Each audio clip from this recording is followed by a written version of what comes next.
কি কথা আপুনি কৈছে? আপুনি কথা শুনা উত্তৰ নাই। প্ৰত্যেকটো প্ৰশ্নত আমি ৰাইজক ক'বলৈ দিয়া নে কিয় জানে?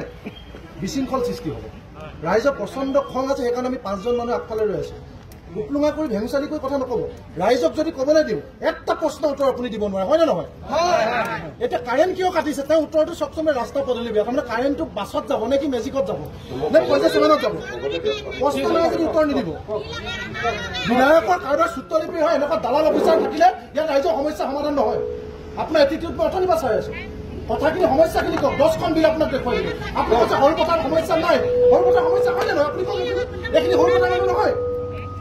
আপোনালোকক কোনোবাই ফোন কৰি কৈছে তাত কোনোবা লিডাৰ আহিব সৰু পথাৰ বাহিৰৰ, তেওঁলোকে এইখিনি কথা ক'ব।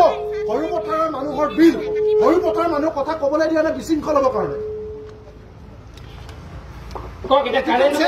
সমস্যা সমাধান লাগে দাদা। মই অসমীয়া মানুহ এজন আপোনাক দাদা হিচাপে কৈছো, সমস্যা সমাধান লাগে।